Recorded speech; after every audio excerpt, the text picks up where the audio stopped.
Bonjour à toutes et à tous, je vous souhaite la bienvenue pour cette conférence en ligne que je vais vous présenter maintenant sur le Spitzberg. Je m'appelle Joëlle Tornard, je travaille au sein du bureau de Contiki à Lausanne. Donc Contiki, c'est un voyagiste suisse spécialisé dans le Nord. Donc le Nord, c'est vraiment notre passion et c'est vraiment un plaisir pour nous de vous y emmener. Ça fait 10 ans maintenant que nous avons notre bureau Contiki à Lausanne. Nous avons aussi une succursale à Baden. Nos produits sont revendus également par la plupart des agences de voyage. Nous vous proposons des expériences uniques. C'est vraiment ce qui nous tient à cœur chez Contiki. Donc ça va commencer par les conseils personnalisés lors de votre contact avec nous. On va vraiment essayer de regarder quels sont vos besoins pour vous proposer le voyage le plus adapté à vos envies. On va aussi vous accompagner lors de tout le processus. Vous allez recevoir ainsi une documentation de voyage détaillée et complète. Lors de nos expéditions exclusives, on va par exemple aussi organiser des conférences avant le voyage pour vous expliquer toutes les spécificités des voyages que vous allez faire. Donc c'est pourquoi Contiki essaye vraiment de réaliser vos rêves en étant présent lors de tout le processus de la réservation. Nous vous proposons une vraie découverte des régions polaires, centrée sur la nature et l'observation des animaux. Nous vous emmenons effectivement dans des régions qui sont extrêmement sauvages, où vous serez privilégiés pour vos découvertes de la faune et de la flore. Nous proposons différentes croisières. La majorité des bateaux sont de faible capacité pour pouvoir profiter au mieux et s'approcher au mieux aussi des animaux. Nous proposons aussi des bateaux polaires, des brise-glaces. La plupart des navires sont très récents et à la pointe de la technologie, également pour tout ce qui concerne les nouvelles technologies avec énergie renouvelable. Nous proposons pas ou peu de luxe ou de divertissement à bord, à part certains navires, par exemple avec la compagnie Ponant. Toutes nos croisières expéditions dans l'Arctique proposent à bord une équipe de spécialistes, donc c'est l'équipe d'expédition qui sera à votre disposition pour donner des conférences sur les différents sujets, et aussi pour vous accompagner lors des sorties à terre. Il y a généralement entre 5 et 10 guides polaires sur les expéditions et généralement ils maîtrisent différentes spécialités comme la glaciologie, la biologie notamment, ce qui rend votre voyage très complet. De nombreuses excursions en zodiac ou à terre sont également proposées. Ça peut être effectivement des sorties et des randonnées aussi, et des sorties en zodiac, par exemple pour se rapprocher des fronts glaciaires, des falaises à oiseaux. Ces sorties-là sont décidées sur le moment par le chef d'expédition. Donc c'est vraiment important d'en tenir compte. Le programme va dépendre vraiment fortement des conditions météorologiques, de la position des glaces, des vents et de l'état de la mer. Donc le mot d'ordre est flexibilité et c'est vraiment une constante pour toutes les croisières polaires. On a un programme de base, mais en réalité, c'est rare qu'on va vraiment le respecter. Le programme va être très très variable, suivant justement les observations d'animaux qui peuvent se faire sur le terrain, suivant la banquise. Donc c'est aussi ce qui fait le charme d'une croisière polaire, c'est vraiment une vraie expédition.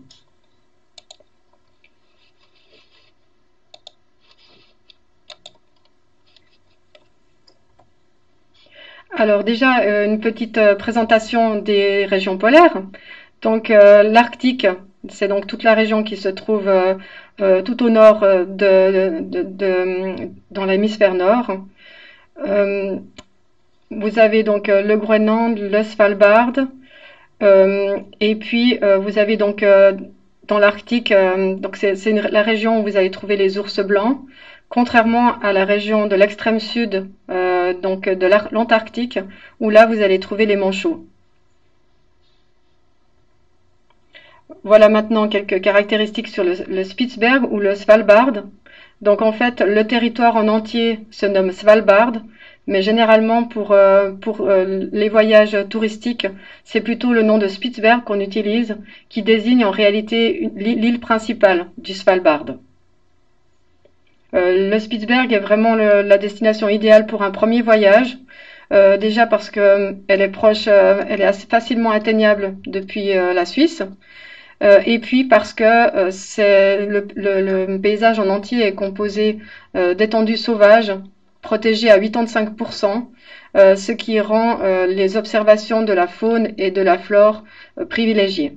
Et puis, ce qui est intéressant aussi au Spitzberg, c'est qu'il n'y a pas de population autochtone.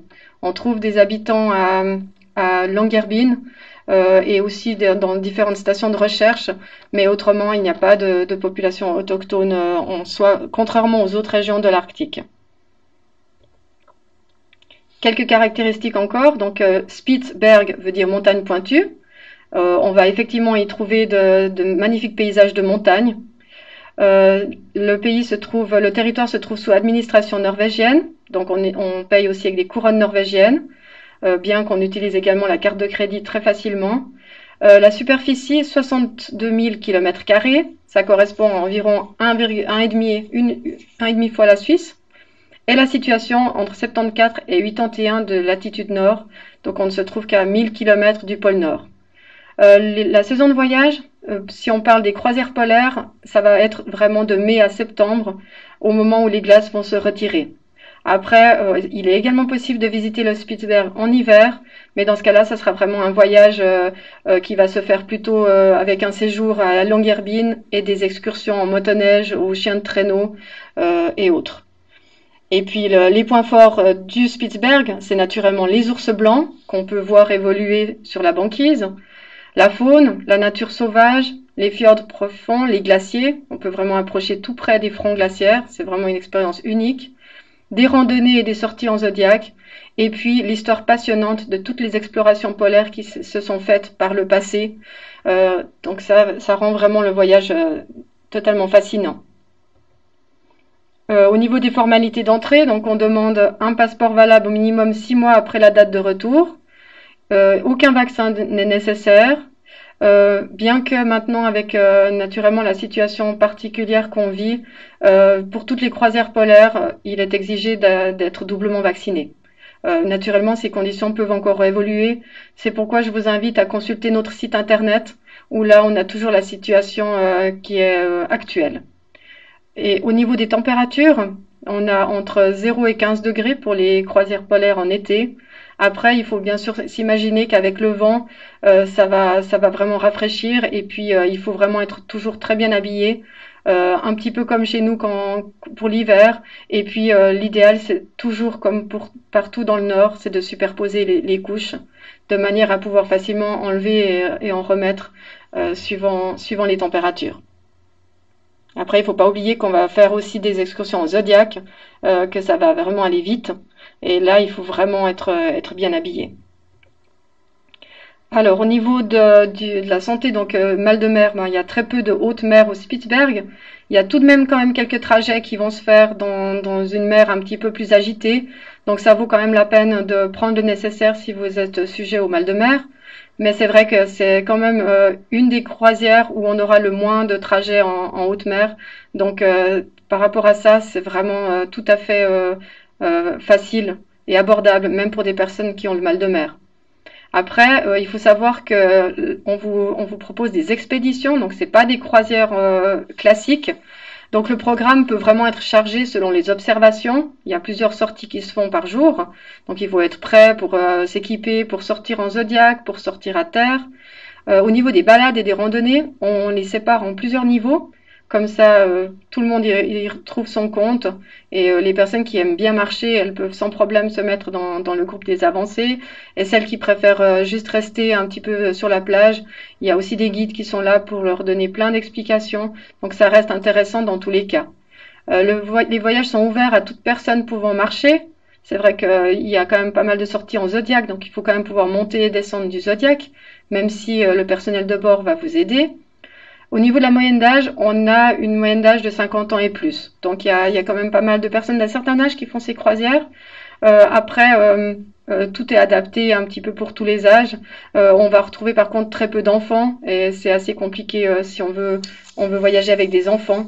Après, on vous renseigne volontiers à ce sujet.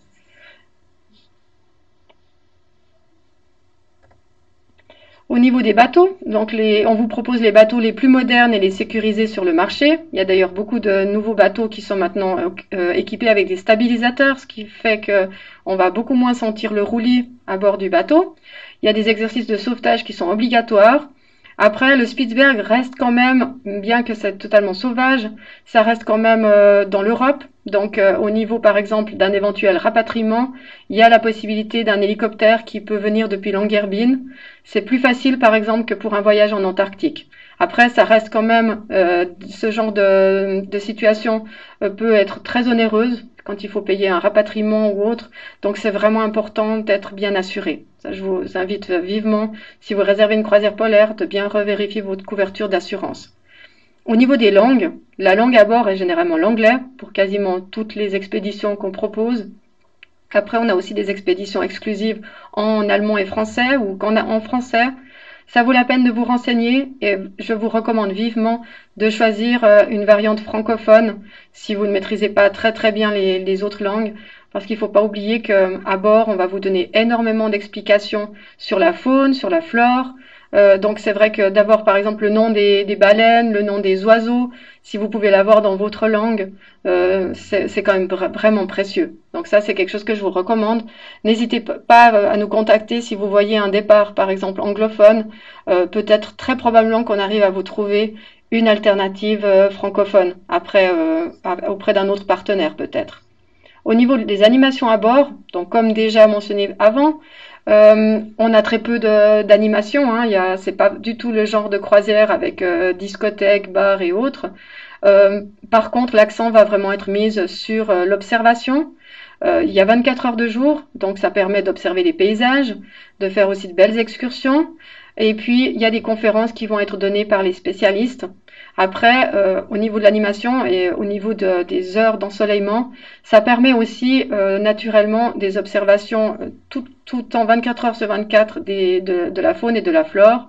Et ça peut arriver, par exemple, d'observer des ours au milieu de la nuit et que dans ce cas-là, il y a une annonce qui soit faite dans les haut-parleurs pour que tout le monde vienne sur le pont pour voir des ours. Ça, c'est quelque chose qui n'est pas rare. Alors, la croisière va toujours commencer et se terminer à Longyearbyen. Donc ça, c'est la capitale du Spitzberg. C'est une toute petite ville. On en a assez vite fait le tour. Là, comme vous le voyez sur la photo, on voit encore des restes de l'activité minière. Actuellement, il y a encore une mine en activité à Longyearbyen. C'est des mines donc de charbon. Et puis c'est vrai que dans la ville, on peut voir encore différents vestiges des anciennes mines et de l'acheminement qu'on arrivait à faire pour acheminer le charbon jusqu'au centre de la ville. Alors, à Longyearbyen, il y a également il y a une université. Il y a beaucoup d'étudiants qui choisissent de séjourner à Longyearbyen pour étudier notamment la faune, la flore, dans un environnement vraiment privilégié. Donc c'est aussi, il y a une population assez jeune aussi en ville. Après, il faut savoir une information importante, c'est qu'il est absolument interdit de quitter le périmètre de la ville sans être accompagné d'un guide armé. Parce que naturellement, les ours blancs, c'est leur territoire, donc on ne va pas leur imposer de limites en dehors de Longyearbyen. Mais tout le périmètre de Longyearbyen, par contre, est surveillé, ce qui fait on peut se promener vraiment dans le périmètre de la petite ville, mais on ne peut pas en sortir. Ça, c'est vraiment un critère dont il faut tenir compte si on décide, par exemple, de faire une prolongation après une croisière et de rester quelques jours sur Longyearbyen. Dès qu'on a quitté Longyearbyen, là, on va tout de suite se retrouver dans des étendues sauvages à perte de vue. C'est vraiment, vraiment fascinant les paysages qui vont vous entourer. Très très vite d'ailleurs, on a quitté les habitations et puis on se retrouve pendant quasiment une semaine. Ça dépendra de la durée de votre croisière, mais en tout cas une semaine, on va se retrouver vraiment dans ces paysages sauvages, des paysages qui semblent désertiques à première vue. Mais c'est vrai que si on prend le temps vraiment de s'arrêter, de se poser par exemple sur une plage, sur une côte, on va vraiment tout d'un coup se rendre compte qu'en fait c'est des paysages qui foisonnent de vie, que ce soit au niveau de la faune, de la flore. Au niveau de la flore, on se retrouve dans des paysages un petit peu de montagne. On retrouve un peu les mêmes espèces, la même végétation. Et puis au niveau de la faune, c'est clair qu'il y a beaucoup d'observations d'animaux qui peuvent se faire. Donc Spitzberg, c'est vraiment un nom qui est très très bien choisi parce que, comme déjà mentionné plus tôt, vous allez vraiment avoir beaucoup de paysages de montagne et de fjords. On a beaucoup de fronts glaciaires dont on peut approcher de très près avec le navire. Et puis il y a aussi des petits icebergs. Alors ça ne sera pas la taille des icebergs que vous allez avoir au Groenland ou en Antarctique, mais c'est vrai que c'est déjà des premiers icebergs que vous allez pouvoir voir. C'est souvent l'occasion de partir pour une sortie en Zodiac et de zigzaguer un petit peu autour des icebergs, de se rapprocher du front glaciaire. Et puis assez souvent, on a l'occasion d'assister aussi au vélage de petits icebergs directement sur le front glaciaire. C'est toujours des moments qui sont uniques. Un autre moment qui est juste incroyable, c'est le moment où on va approcher de la falaise d'Alkefjellet. Donc cette falaise à oiseaux, elle est donc c'est des roches de basalte d'une hauteur de plus de 100 mètres. Quand on approche avec le navire, on va rien voir de vraiment spécial à part justement ces grands rochers, ces falaises à perte de vue. Et puis après, quand on monte sur les Zodiacs et qu'on approche de la falaise, on va entendre un bruit juste incroyable et on va voir le ciel autour de nous avec plein de points noirs. Et en fait, on va se rendre compte que c'est des centaines de milliers d'oiseaux. Donc sur ces falaises, on trouve environ 100 000 guillemots de bruniche qui viennent nicher là chaque année. Et puis de se rapprocher de ces falaises, c'est vraiment quelque chose de incroyable. C'est une expérience unique que je vous recommande vivement. Le Spitzberg, c'est aussi l'occasion de rencontrer des rennes. Alors, il faut savoir que c'est pas les mêmes rennes en fait que ceux que vous allez voir en Laponie.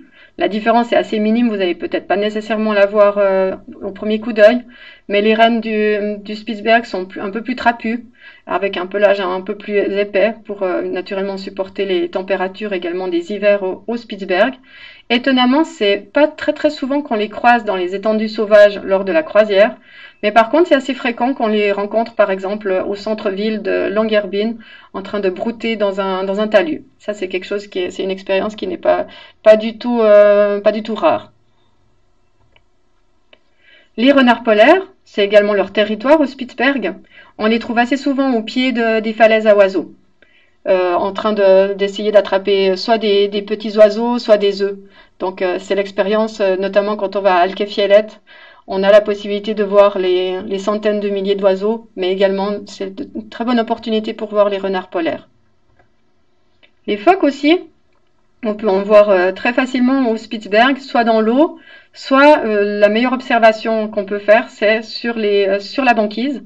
Là, comme vous voyez sur la photo, par exemple, le Zodiac a pu approcher de tout près d'un phoque en train de prendre le soleil sur sa plaque de banquise. Les morses, c'est aussi une découverte qu'on peut faire lors de toute croisière au Spitzberg. Aujourd'hui, on a une population d'environ 2000 morses entre le Spitzberg et la terre François-Joseph. Il y en avait des milliers au début du XVIIe siècle. Et puis malheureusement, ils ont été décimés pour la graisse et pour l'ivoire, ce qui fait qu'il en restait moins de 100 en 1952, quand une protection totale a été décrétée sur tout le territoire du Spitzberg. Ce qui fait qu'aujourd'hui, on peut de nouveau en voir un certain nombre. L'équipe d'expédition à bord du navire sait toujours facilement où se trouvent les différentes colonies de morses et va adapter son itinéraire pour vous permettre au moins une fois lors de votre croisière d'approcher de tout près d'une colonie de morses. Après, il y a quand même des règles à respecter, ce qui fait qu'on va pas pouvoir se rapprocher tout près. On va devoir rester à une certaine distance de sécurité. Et quand vous allez voir la taille de ces animaux vus de près, je pense que vous comprendrez par vous-même et vous n'aurez pas non plus nécessairement envie de vous rapprocher de tout près. Mais on arrive en tout cas à en faire une très bonne observation lors d'une croisière polaire.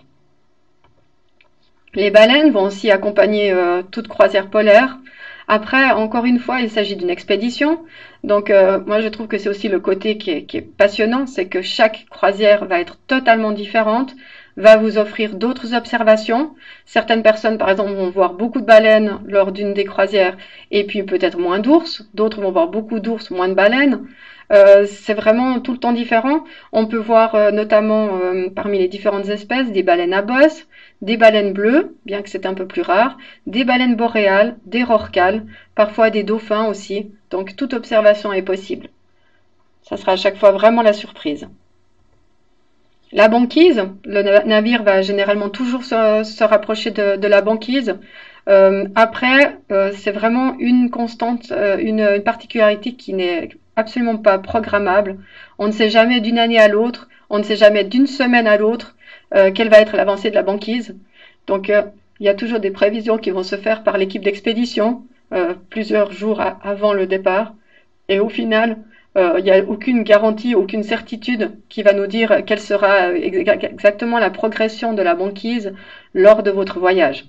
Pour vous donner un petit exemple, par exemple, lorsque j'ai accompagné notre croisière exclusive au Spitzberg en 2019, au départ du voyage, on ne savait pas encore si on allait pouvoir faire la circumnavigation complète du Spitzberg ou pas. Et finalement, c'est au 4e jour qu'on a découvert qu'on est arrivé vraiment dans la zone de banquise, qu'on a avancé, on a progressé dans cette banquise un certain temps jusqu'à constater que ça n'allait plus être possible. Et là, le navire a dû faire demi-tour. Euh, c'est ça qui fait aussi de chaque voyage un voyage unique.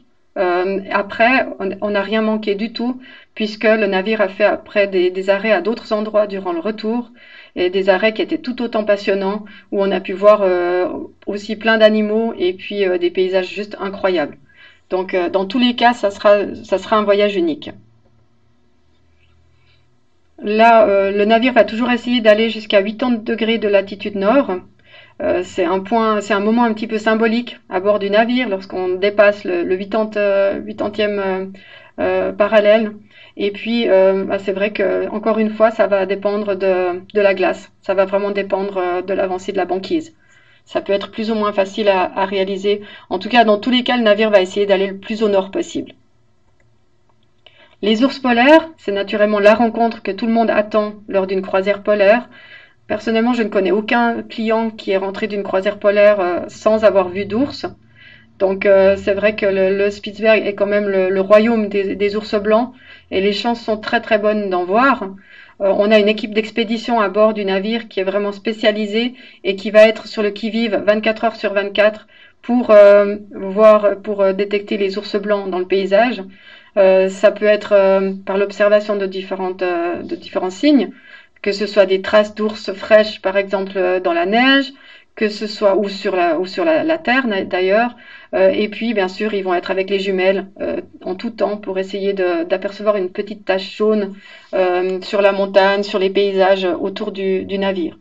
Après, l'idéal, ce serait de voir les ours sur la banquise, car là, le navire peut s'approcher de tout près, sans risquer quoi que ce soit au niveau de la sécurité, puisque tout le monde est bien à bord du navire en toute sécurité. Alors, les ours polaires nous offrent tout le temps des scènes qui sont totalement inédites, euh, qui peuvent même être cocasses aussi, suivant les observations. On voit aussi souvent, par exemple, une mère et ses petits. Ça, c'est des observations qui se font assez régulièrement également. Après, c'est vraiment important de préciser qu'on ne peut, c'est encore un critère qu'on ne peut absolument pas décider. Ça sera comme pour la banquise. Ça va vraiment faire de ce voyage une expédition. On ne peut pas savoir à l'avance si et quand les ours blancs pourront être observés. Ça peut aussi arriver qu'on ne les voie que de loin, par exemple avec des jumelles ou avec un téléobjectif. Donc, c'est toujours bien de le savoir. C'est bien de prendre de bonnes jumelles avec soi. On peut vraiment, généralement, quasiment tout le temps voir des ours blancs, mais c'est vrai qu'on va pas nécessairement toujours les voir tout près du bateau. Donc ça, c'est important d'être prêt aussi pour cette éventualité. Alors, pourquoi choisir le Spitzberg? Alors, bah, déjà, c'est l'idéal pour une première découverte de l'Arctique. Encore une fois, ça se trouve aussi proche de chez nous, c'est assez facile à atteindre. Et puis, c'est vrai que c'est des voyages qui sont assez facilement organisables depuis chez nous. C'est un énorme territoire sauvage. Ça va donc permettre une observation optimale de la faune et de la flore. Encore une fois, contrairement aux autres territoires comme le Groenland, on n'a pas de population autochtone, ce qui fait que tout le territoire est vraiment totalement sauvage. C'est aussi l'occasion, si vous avez envie, de faire une croisière qui change un peu différente de ce qu'on a l'habitude de connaître. Comme je vous disais, c'est facile de s'y rendre depuis la Suisse. On a même des vols directs à certaines dates avec nos voyages exclusifs. Et puis, ben, c'est bien sûr de très bonnes chances de voir des ours blancs et de grandes colonies d'oiseaux dans leur habitat respectif, donc en pleine nature. Et c'est vraiment l'occasion de faire de très très belles observations. C'est maintenant que je vais vous passer 3 vidéos qui vont vous donner encore un meilleur aperçu du Spitzberg.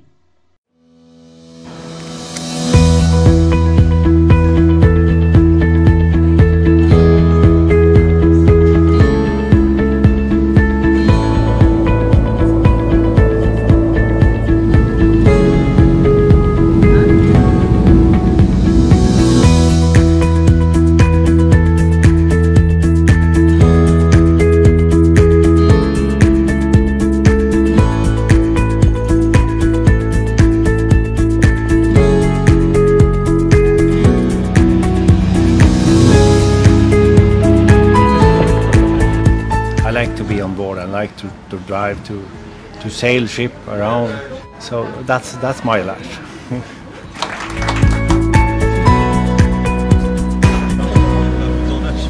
Irrsinnig schön. Wahnsinn. Ja, toll. Man sieht immer etwas Neues.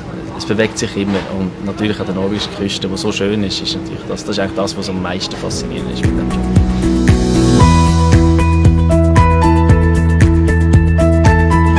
Das Eis nur in einem ganz kleinen Rahmen bei uns in den Alpen.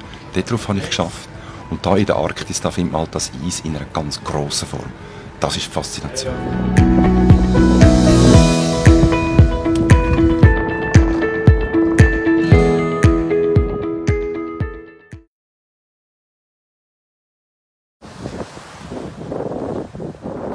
Grundsätzlich ist so eine Reise für alle möglich, von den Aktivitätengrad her.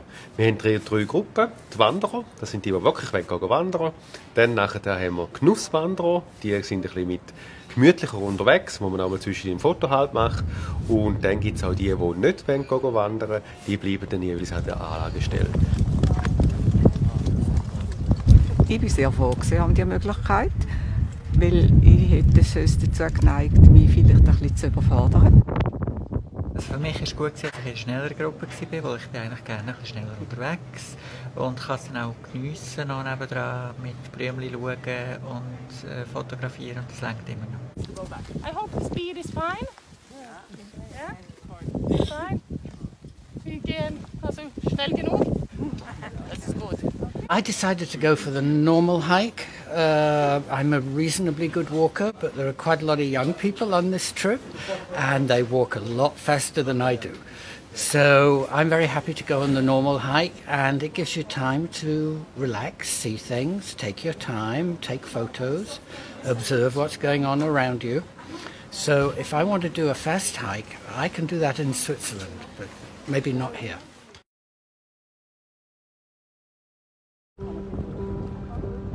Atemberaubend. Es war wirklich wunderschön. Also ich habe das total genossen, die Größe von dem Gletscher, die wilde Natur, die Vögel auf diesen Eisschollen in dieser harten Landschaft. Traumhaft schön, also ein unvergessliches Erlebnis für mich. Also es ist das Beste, was ich je gehabt habe. Einmalig. Wirklich. Kann man nur weiterempfehlen, das Ganze. Ich wollte überreden, ich wollte gar nie mitkommen und schon gar nicht in dieses Boot. Und jetzt bin ich schon zweimal und ich gehe immer wieder. Immer wieder. Es gibt Eindrücke, die man das Leben lang hat. Ich denke, das ist einer von denen.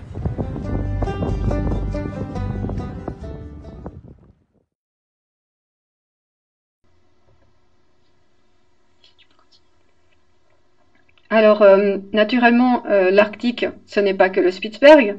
Le Spitzberg est l'idéal pour un premier voyage, mais c'est vrai qu'il y a aussi d'autres destinations qui sont vraiment tout autant fascinantes. Donc, par exemple, le Groenland. Là, vous allez pouvoir voir peut-être une faune un peu plus rare. Par contre, vous allez voir des icebergs gigantesques et vous allez faire la connaissance des Inuits. Donc ça, c'est aussi un voyage qui est totalement unique. La Terre François-Joseph, pour les personnes qui ont envie d'un extrême encore plus au nord que le Spitzberg, quelque chose d'encore plus sauvage. Là, c'est vraiment la terre de tous les superlatifs, la Terre François-Joseph. Vous avez également la possibilité de découvrir l'extrême-orient russe avec le Kamtchatka, les îles Kouril, la mer d'Okhotsk et le Tchoukotchka. l'Arctique canadien également, nous proposons différentes croisières dans ce territoire et notamment à la découverte du passage du Nord-Ouest. Nous avons également des croisières qui vont vous emmener jusqu'au pôle Nord. Et enfin également l'Antarctique, donc l'extrême sud, où là c'est également un voyage extraordinaire qui vous attend, avec la découverte des gigantesques colonies de manchots et des icebergs encore plus gigantesques que ceux que vous pourriez voir partout ailleurs sur Terre.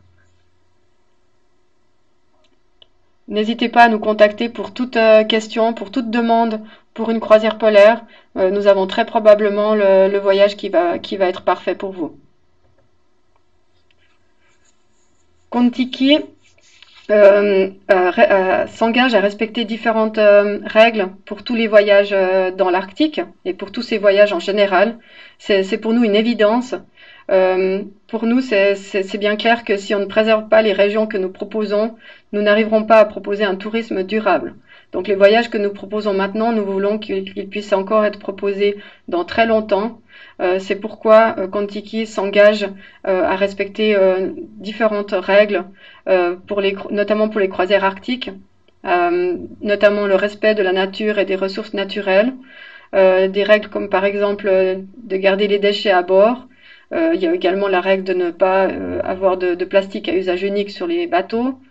Et puis, c'est pour nous très important de préparer tous nos clients au mieux pour toutes les croisières qu'ils vont faire et pour tous les voyages en général, pour qu'ils puissent après sur place être également nos ambassadeurs et respecter les mêmes règles que celles que nous prônons chez Kon-Tiki. Nous sommes membres de différentes associations de protection, que ce soit pour l'Arctique et l'Antarctique. Donc pour l'Arctique, il s'agit de l'association AECO, qui va vraiment nous obliger de respecter des règles très très strictes au niveau de la protection de la nature, de la protection des animaux et aussi naturellement par rapport aux règles à bord. Donc ça va par exemple donner des règles par rapport à la distance à respecter avec les animaux, pour les observations d'animaux. Donc toutes ces règles vont faire que on ne va jamais rien provoquer artificiellement. Ça va vraiment être une expédition et puis on va essayer de déranger le moins possible l'univers qui va nous entourer. C'est vraiment quelque chose d'important. La règle qui vaut généralement pour toute croisière polaire, c'est de ne rien prendre d'autre sur place que des photos et de ne rien laisser derrière soi que des empreintes de pas. Et ça, c'est vraiment une règle qui est fondamentale et on invite vivement tous nos clients à respecter toutes ces règles et puis à prendre soin de cette nature qui est si précieuse. Pour votre information, nous proposons une croisière exclusive l'été prochain, entre le 9 et le 17 juillet 2022. Ce sera donc du samedi au dimanche. Cette croisière est proposée avec des vols directs depuis Zurich avec Edelweiss Air. Donc comme ça, vous voyagez directement jusqu'à Longyearbyen. Vous voyagez à bord du MS Spitsbergen. C'est un navire d'expédition confortable de la compagnie Hurtigruten. Donc c'est vraiment un navire qui est aussi de petite taille, qui va nous permettre d'approcher d'assez près les fronts glaciaires et les différentes curiosités qu'on va visiter. Nous proposons un accompagnement francophone à bord depuis Zurich et des conférences, un accompagnement par le docteur Bertrand Piccard. Donc il nous reste encore quelques cabines sur ce départ. Je vous invite vivement à consulter notre site internet si vous êtes intéressé. C'est vraiment un voyage exceptionnel qui va vous permettre de découvrir, de faire le tour du Spitzberg, pour autant naturellement que la banquise le permette, et de faire des découvertes extraordinaires du Spitzberg. Vous trouverez toutes les informations sur nos croisières sur notre site internet. Je vous invite vivement à le visiter.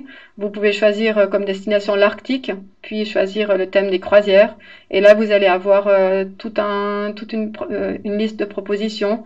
À noter que pour les croisières polaires, nous faisons aussi énormément de voyages hors catalogue. Donc si vous avez une idée de voyage, une idée de croisière, n'hésitez pas à nous contacter. On travaille avec différents partenaires, différentes compagnies maritimes. Donc je suis persuadée qu'on peut vraiment trouver votre bonheur. Il ne faut pas hésiter. Vous pouvez également naturellement nous suivre sur les réseaux sociaux.